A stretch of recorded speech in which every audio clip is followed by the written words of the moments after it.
Boa noite, igreja. Sei que vocês passaram bem o dia, não é? Trabalharam, saíram de casa com saúde e voltaram à noite num big esforço, num grande esforço, como disse aqui o Marcinho. Nós estamos todos cansados, tivemos um dia de luta, mas muita gente está no hospital.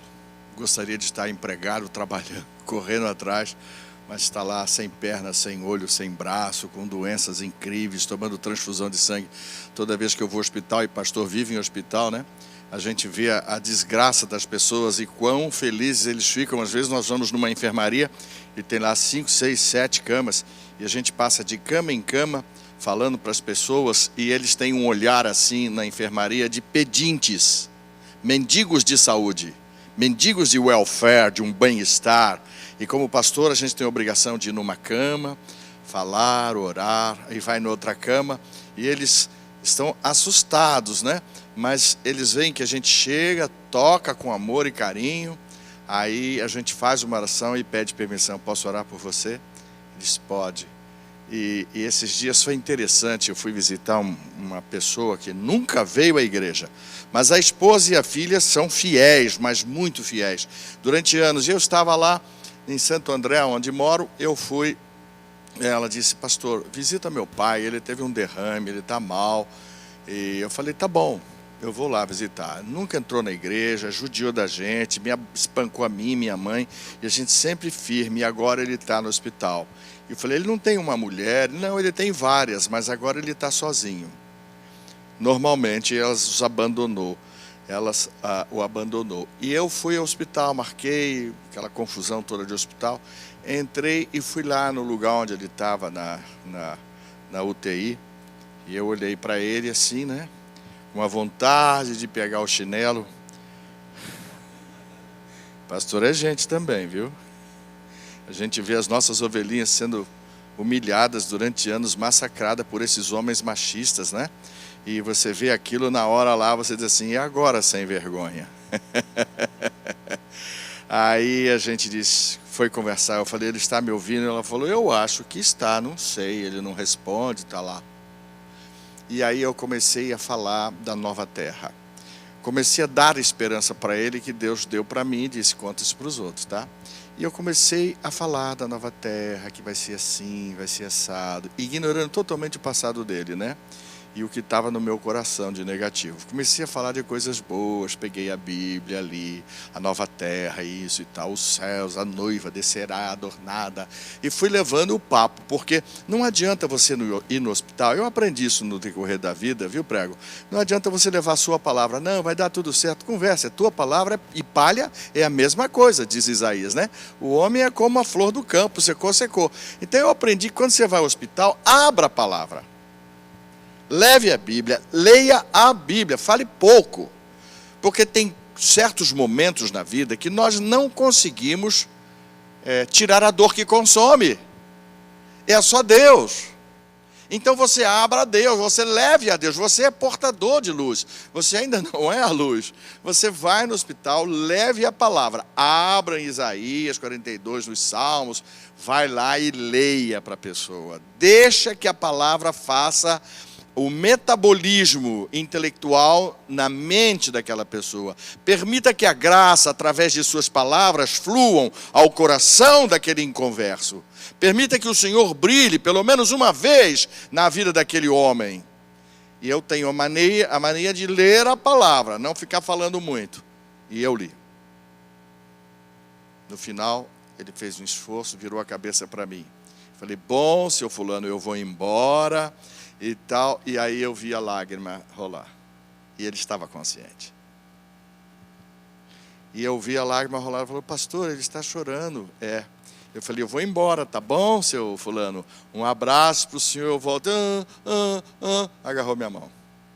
Eu falei: que negócio é esse? O senhor não me conhece? Não me conhecia. A partir daquele momento eu entrei na vida dele. Eu levei esperança para ele. Não só Jesus atuou, como a fraternidade humana revelou-se ali. Eu estou necessitado, precisando, eu não te conheço. Mas você pregou muito para minha esposa, para as minhas filhas. E agora, depois de eu tê-las abandonado, você vem aqui sem me conhecer, isso é eu pensando o que ele estaria pensando. E você me dá a sua mão, me dá o seu tempo. Eu não mereço, eu imagino isso. E nos tornamos amigos. Eu consciente, cheio de saúde e beleza, e ele naquele estado declinado. Apertei-lhe a mão dele, ela disse, ele olhava assim para ela, ou seja, você quer que eu volte? Dá um sorriso, ele deu. E aí a gente tem a chave do coração, é o perdão. A chave do coração dos seres humanos. Não adianta ir no chaveiro, faz um chaveiro aqui para mim, tá? Para quê? É para entrar no coração daquela menina. Cara, a chave é a maneira de falar. Cada coração tem um segredo. Cada coração tem um segredo. Eu trabalho com crianças, com adolescentes, com juvenis. Ok? Eu falei para a filha do Marcinho ali hoje, ela chegou ali, fui cumprimentar ela. Aí eu falei, vamos brincar de quê? Ela sorriu. A chave é essa. Ou com as balinhas que eu ando no bolso. As crianças da minha igreja ficam todas em volta de mim, elas me adoram. Os pais que cuidem de comprar escova de dente e ensinar, porque eu destruo os dentes deles. Amados, esse é Jesus na linguagem de hoje. Se estivesse aqui, ele estaria falando sobre isso. Agradeço a música maravilhosa que o jovem, com a sua bonita voz, falou aqui, mostrou que a cruz é uma ponte. Maravilhoso, né? É uma ponte mesmo. Nós não estamos do outro lado do rio, não. Nós estamos chegando lá e tem uma ponte para cruzar. Eu queria falar para vocês, hoje, com relação... Tempo voa. No livro de Lucas, vem um relato do tempo daquela reunião dos céus. Ontem eu falei sobre o que mesmo? Eu esqueço, viu, Roberto? O que eu falei ontem? Olha, duas coisas quando você fica velho acontece. A primeira é que você perde a memória. A segunda é... Perdi. Esqueci. Vocês riem agora, porque vocês vão chegar lá. Falei sobre o que ontem? Maria. Ela ficou grávida? Esse cara trabalha na fofoca, hein? Espalhar pra gente que Maria ficou brava. Se o marido dela quis fugir, você sabe. E conta para todo mundo. Amados, ontem eu falei de uma reunião no céu. Uma convocação universal. Quem não esteve aqui ontem? Poucas pessoas. Ontem eu falei de uma convocação dos céus, uma comissão administrativa nos céus, entre todos os Adões e Evas de todos os planetas que não caíram. E Deus foi comunicá-los que deveria ter o plano, a ação de voltar, de Jesus vir a este mundo. E o meio não seria avião, não seria um satélite, não seria através da internet. O meio pelo qual Deus deveria enviar o seu filho à terra era através de um DNA, que Deus implantou no útero de Maria. Essa é uma ideia perigosa, mas é verdade. Temos que aceitar. E Maria foi tomada de susto, mas antes de Maria ficar grávida, eu queria ler para vocês aqui agora. Aliás, eu não vou ler, vocês leem em casa. Eu queria comentar o primeiro capítulo de Lucas, quando fala que Deus teve que tomar uma série de providências. Depois da reunião administrativa do céu, que Jesus deveria vir, ele teve que mobilizar muitos corações, muitas pessoas, muitos pensamentos. Então, em primeiro lugar, ele disse, Gabriel, pois não, Senhor, presente, vá até Jerusalém, no planeta Terra, na Via Láctea, e você visite Zacarias. Ele é um homem reto, justo, bom, anda dos meus caminhos, os meus preceitos são fáceis para ele praticar. Eu vou precisar que você visite esse homem e dê uma mensagem para ele. Está aqui o envelope, leia e vá até o planeta Terra e entregue esse envelope para Zacarias. Tudo isso está aqui na Bíblia. Se vocês não entenderam isso, azar é de vocês. Ninguém manda semente capto. Ele veio ao planeta Terra e ele procurou por Zacarias. Andando invisível por todas as tribos, os levitas é naquela direção. E foi andando para lá e para cá, Zacarias. E chegou na casa de Zacarias, é claro, invisivelmente, né? Vocês imaginem. Chega na casa de Zacarias, ele não está. Onde está o Zacarias? A mulher dele falou, olha, leva comida para o seu pai, que está lá no templo servindo. Oh, está no templo. E ele foi até o templo. Chegou no templo, aquele monte de sacerdotes fazendo sacrifícios, celebrando. Ele procurou Zacarias, já estava no envelope, já estava a fotografia deles, entenda isso. Ele olhou, procurou Zacarias e tal. E aí ele viu o sacerdote entrando no santuário com o sangue do cordeiro, para expiar o pecado daquela multidão de israelitas em pecado. Quando ele entra, tudo escuro, vocês sabem que só tinha um castiçal de ouro que brilhava com as pontas em chamas, não é? Com azeite que fomentava, iluminava um pouco, porque tudo tinha muita cobertura. Diante do altar tinha a cortina e tinha então o propiciatório, né? A arca com o propiciatório e os anjos, tudo escuro. O sacerdote não via quase nada, ou nada, um pouquinho só de luz entrava pelos vãos da cortina e iluminava. E quando o sacerdote entrou, naquele silêncio sepulcral, as pessoas que ficavam lá fora no dia da expiação, eles ficavam em silêncio, porque o sacerdote teria que entrar 3 vezes, numa vez por ano. A primeira vez entrava por ele, a segunda vez entrava pelo povo, e a terceira vez ele entrava pelos pecados que eram jogados sobre o propiciatório santuário. Os pecados eram armazenados, eu não sei aonde. Não me pergunte aonde Deus coloca os teus pecados. Em algum momento da Bíblia diz: jogarei nas profundezas do mar, nas fossas abissais dos oceanos. As fossas abissais, elas têm 11 quilômetros de profundidade. São os lugares mais profundos dos oceanos. E a Bíblia diz: colocarei os seus pecados no fundo do mar. Fundo do mar são as fossas abissais. Em alguns lugares dos oceanos. Então lá devem estar os pecados. Mas também não sei se é numa caixa, num box, não sei se é em envelope, se é num hard, eu não sei onde Deus guarda os meus pecados. Isso vai ser assunto para um outro dia, quando vocês me convidarem de novo. Eu descobri onde Ele coloca. Eu fiquei abismado aonde Deus coloca meus pecados. E os seus também. Ele está do ladinho do meu. Vocês estão fritos. É um cofre onde ninguém entra. Deixa para depois. Vejam, Zacarias dentro do templo, vocês vão ler em casa, o anjo entra, 4 metros de altura, com aquele brilho imarcessível de glória. Ele toma um susto, porque ele, de onde vem essa luz? Furaram o telhado, pele de texugo carneiro, pele de animais rasgaram. Essa luz vem do sol lá no deserto, 50 graus. E ele diz: não, onde vem essa luz? Apavorado, ele olha e ele vê a majestade do anjo dos céus. Oi, Zacarias. Oh, meu Senhor. Ajoelha-se e diz: oh, mas quem é você? Você não pode entrar aqui. É só o sumo sacerdote que entra no Santíssimo. Os sacerdotes podem entrar até o santo, mas no Santíssimo você não pode. Quem é você? Eu sou Gabriel. Eu assisto ao lado de Deus no seu trono. Oh, que maravilha! Você veio me chamar? Chegou a minha hora, Roberto.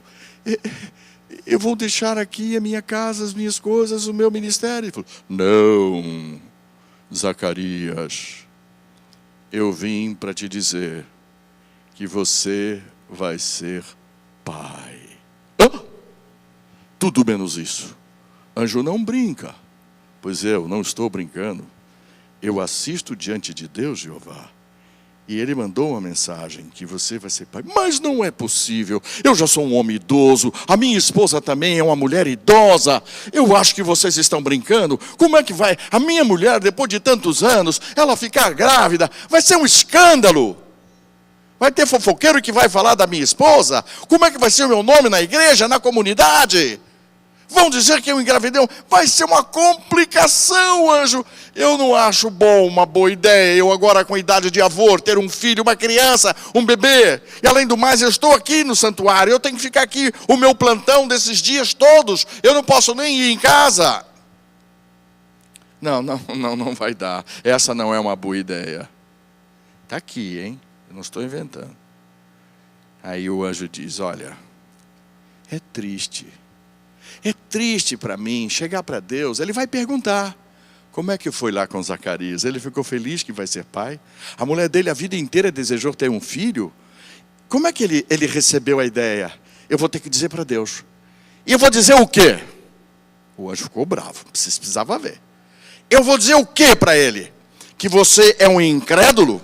Que você não quer filho? Que o plano não é seu? Você já desistiu, sua esposa também? Apesar de ter augurado no seu coração a redenção de toda mulher, um dia poder ser mãe, cuidar de um bebê, criar um homem de caráter para servir a sociedade e ao mundo? Você está negligenciando uma ordem do Todo-Poderoso? Não, é o seguinte: não admito a sua resposta. Eu não admito o seu coração. Mas eu já sou velho, como é que não funciona mais a semente? Como é que vai? Rapaz, você está com a Bíblia todos os dias, pastor? Você lê todos os dias, as pessoas aqui na maioria não sabem ler, precisa de levitas para interpretar, e você tem a palavra de Deus nesses anos todos de sua idade. Você tem a palavra, você tem iluminação do Espírito Santo, disse o anjo para ele, nervoso, estava nervoso. E você agora não admite que Deus vai te dar um presente, te dar um filho? Você nem me perguntou, para que este filho? Se ao menos você tivesse tido interesse, Zacarias, de saber para que este filho que eu estou lhe dando, o seu filho será um grande homem, um grande pregador, o maior de todos os evangelistas do Novo Testamento.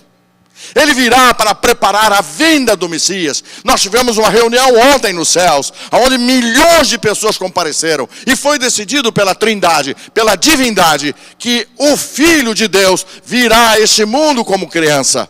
E você terá o direito de ter um filho. Nenhum menino hoje aqui em Israel, dos milhões de meninos, está preparado para ser o anunciador, o pregador da vinda de Jesus.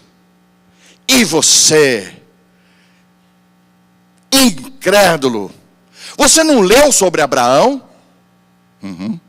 Você não leu que Sara riu?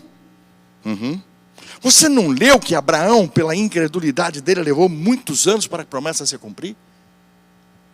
Que vergonha, Zacarias. Um pastor incrédulo.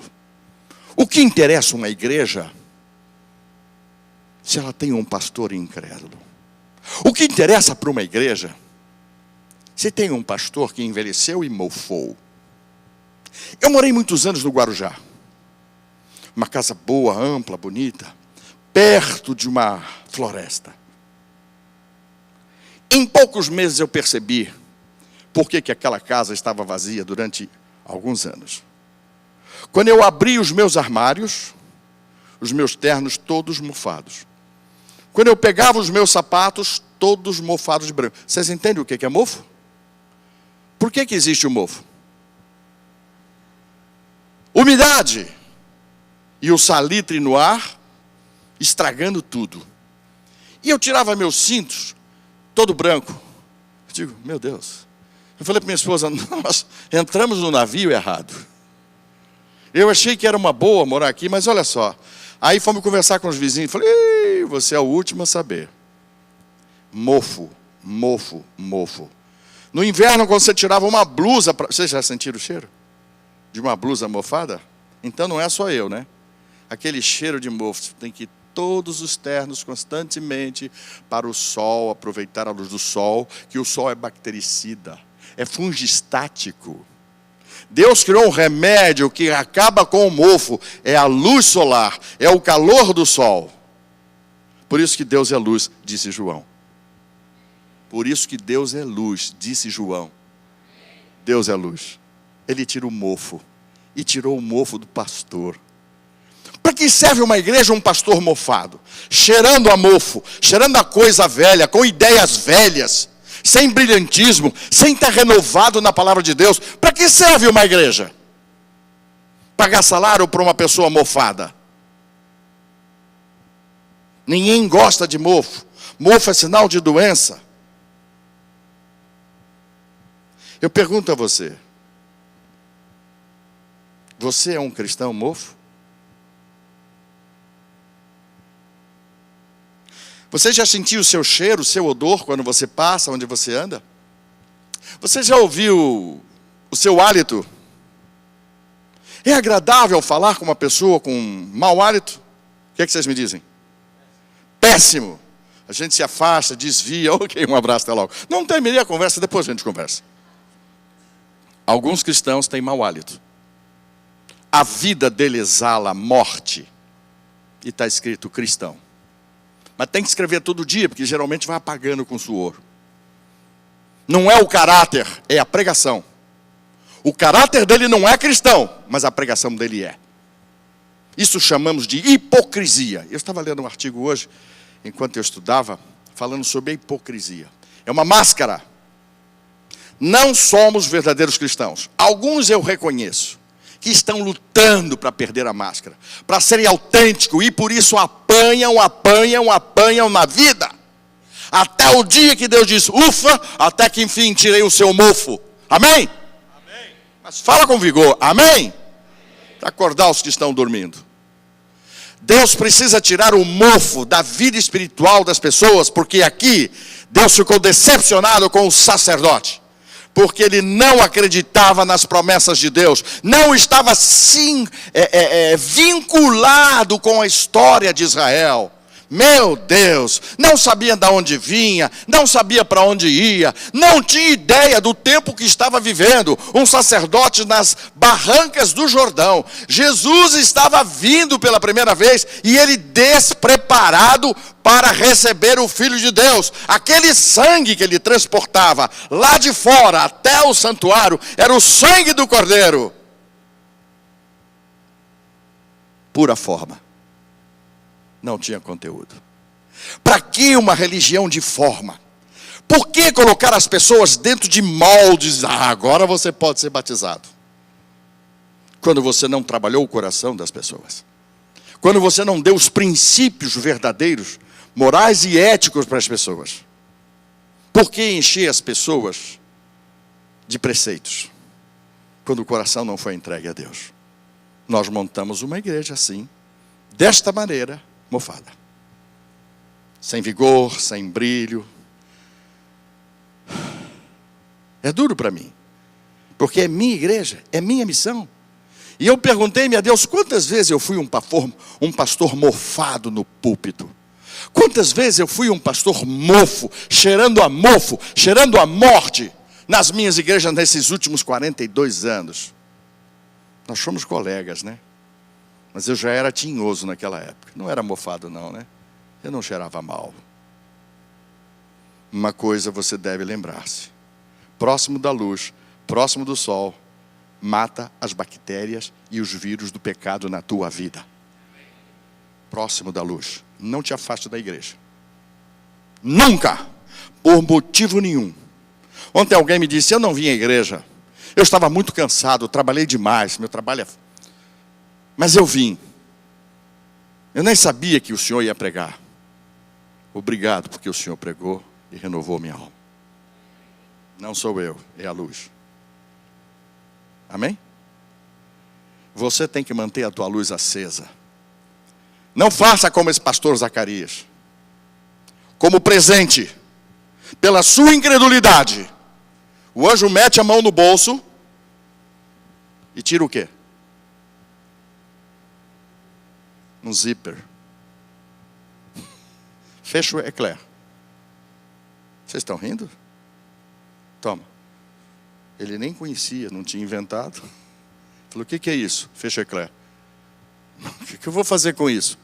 Para que serve? O anjo falou, ai meu Deus, santa ignorância. Pegou o zíper, abriu. Fechou. Põe. O que eu vou fazer com isso? Põe na boca. Grudou. Mas o quê? Você não vai mais pregar. Por 9 meses. Até que teu filho nasça. Eu não estou inventando. Isso está na Bíblia. Eu só estou dando uma terceira dimensão.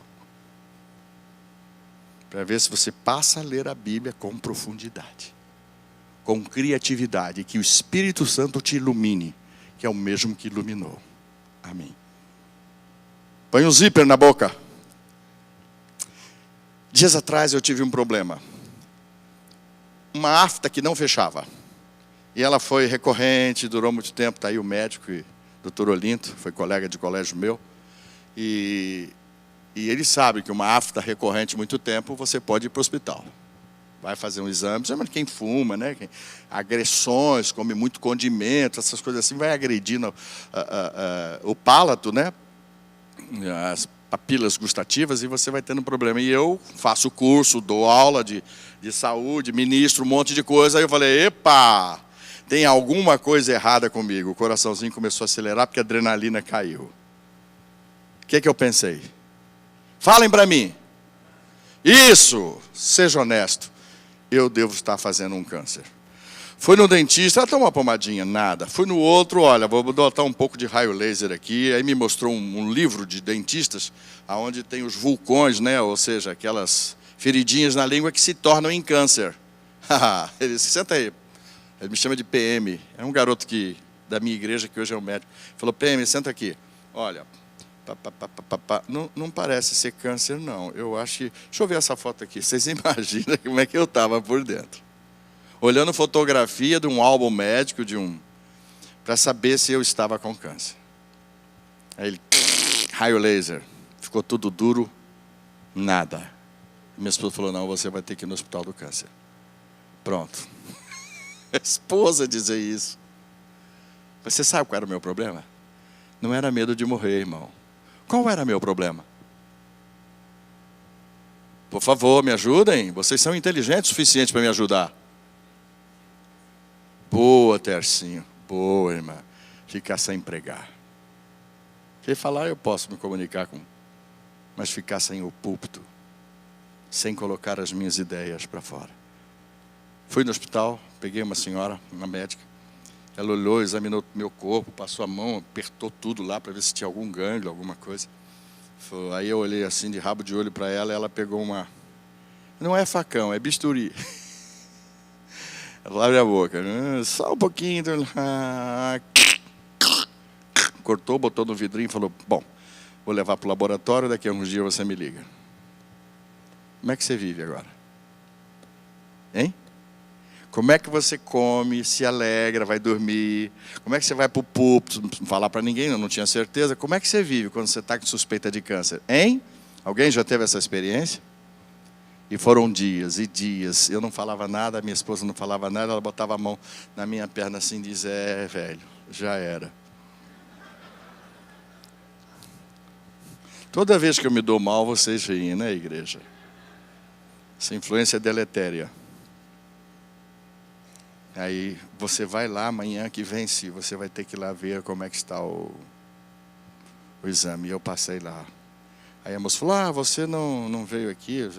A doutora já foi embora, mas eu já tenho o resultado aqui. Falei, pois não, eu não queria abrir, mas abri. Uma simples afta. Hein? Por que vocês não riem agora? Era uma simples afta. E aí eu fui ao médico. Ih, rapaz, você está com H. pylori aí, sei lá o que você fez, vamos tomar remédio. Estou até tomando. Eu pensei, vou perder minha língua. Será que eles vão cortar metade assim ou de assim? Como é que eu vou me comunicar? Olha só, a minha preocupação não era falar ou não falar. Ia ser um alívio para minha esposa. Eu ficar calado. Mas eu acho que a minha igreja não ia gostar. E aí Deus disse, não é câncer. Amém? Zacarias ficou com câncer, com zíper na boca por 9 meses, até que seu filho nasceu. Sabe, irmão, eu não tenho mais tempo. Expirou. Eu gostaria de ir mais profundamente. Mas a minha ideia é o seguinte. Quais as lições que aprendemos nessa noite? Incredulidade dentro da igreja. Em volta, Jesus preparando para vir e a igreja adormecida.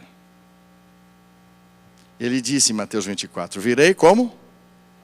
Ladrão, de surpresa. Quem já foi assaltado, a casa assaltada, sabe que eles vêm de surpresa. 3. Outro aspecto, igreja formal, sem vida. Não vou para a igreja. Onde você vai, irmão? Vou para a igreja. Ah, tá. Ora por mim.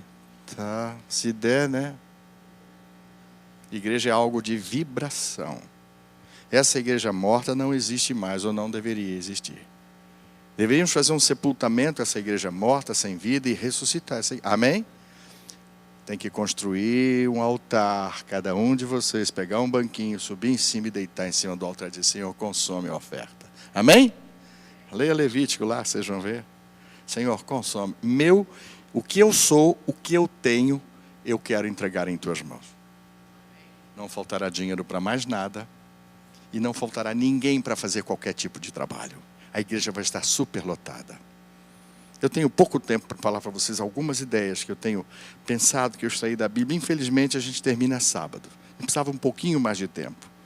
Eu tenho um culto às 5 horas da manhã com as igrejas de Washington no domingo, às 5 da manhã. Eles não tinham outra hora, né? Mas eu vou ter que estar lá. Então, irmãos, preste atenção. Não deixe que você seja um mofado.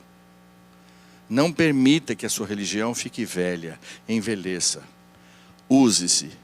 Acredite que o anjo disse: ele vai voltar. Dia e hora não sabemos, mas que ele vai voltar. E nunca se esqueça que essa mensagem pode ter sido dura, mas ela é de advertência. Ela vem de um pastor, aposentado, mas é um pastor. Cuide de si.